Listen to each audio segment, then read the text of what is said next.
Hi there, this is Jennifer Vanderbeek from scrapsoflife.com, and in today's video I'm going to show you how I made this Frontgate-Inspired doll bench. I started a project this summer decorating this room box, outdoor room box, for my 12-inch-ish dolls.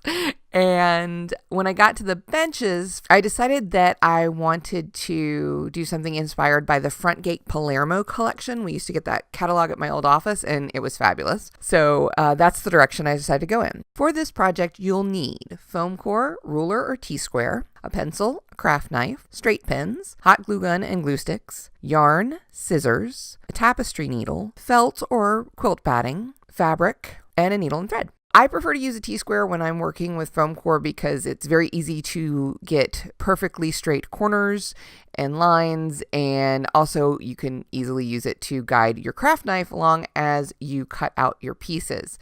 This is just a scrap piece that I had in my stash. Actually, all of the supplies in this project came out of my craft stash. They were all left over from one thing or another. For the bench, I need two 2 3/4 tall by 7-inch wide pieces for the front and back, two 2.5 inches wide by 2 3/4 tall pieces for the sides, and one 7-inch wide by 3-inch tall piece for the top. Obviously, if you're making this for a different size doll or room, you're going to need to adjust accordingly. I used straight pins to dry fit my foam core pieces together, and I prefer corsage pins because they have like that nice big head on the pin with the little pearls or whatever. The sides are meant to fit between the walls. And so once everything is in place and I make sure that my corners are reasonably straight, I'm going to go ahead and use hot glue on the inside of each seam, just using the nozzle itself to kind of spread it out as I apply it. And then I'm going to do the same thing on the outside edges, just making sure all the joins are nice and stuck together.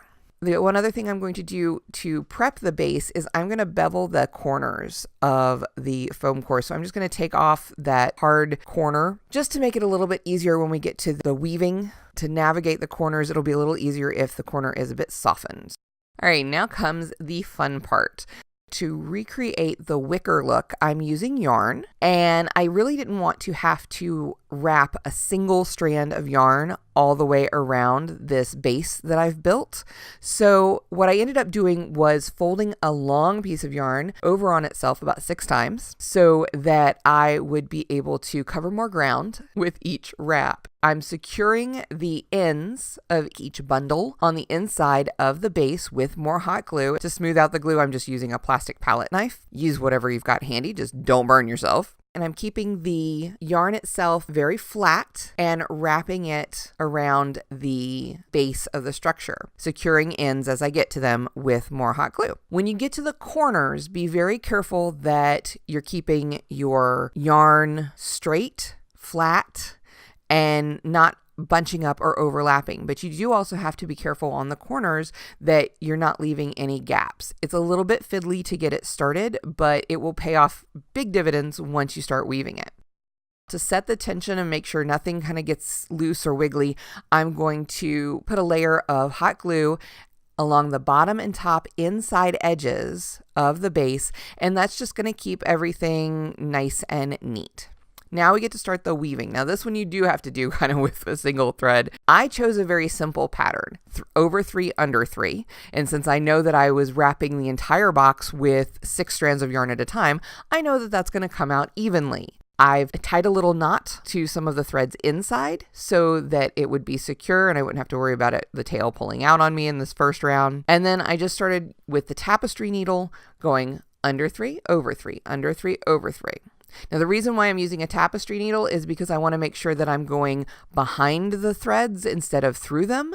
A regular sewing needle that's going to be sharper might get you going through the threads more than not. And then when you get to the end of your first row, you have a decision to make. I wanted that ongoing diagonal pattern. So when I got to the end of the first row, which I've marked with a corsage pin at the top, instead of going over 3 on the last set, I went only over 2, and this offsets the pattern just that much to create that nice little diagonal. Now, of course, you can play with this.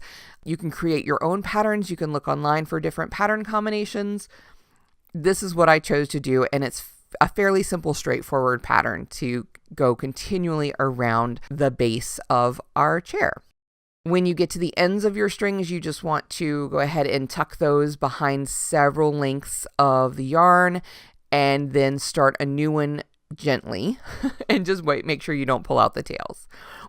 When you get to the end of the box, then you're going to end up with a fairly tight fit. It should take up any slack that there might be. And then you'll just bury the tail and carefully trim your ends and you'll be done. Now we get to the top of the bench. I have cut a 7x3" piece of batting. If you want a cushier cushion, then you can cut 2. And then I've cut a piece of white linen fabric. It's about a 9x5 piece. On the back side of the base foam core, I've measured 1/2 inch in from all sides and then 1 inch increments after that to create a grid. And then I'm going to mark on those intersections which ones I want to stitch in. And I'm just doing a basic alternating pattern.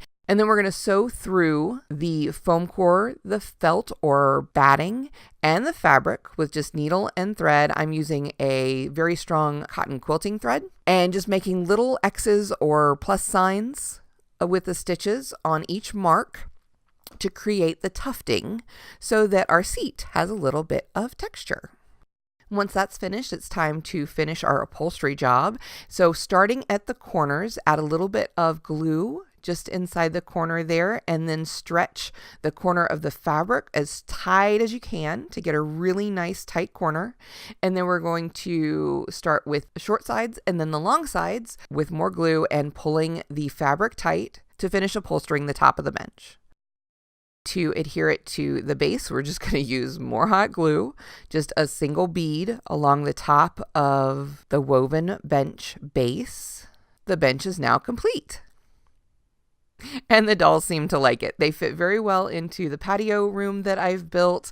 This size works for your basic play scale or 1/6 scale dolls like Barbie and so forth.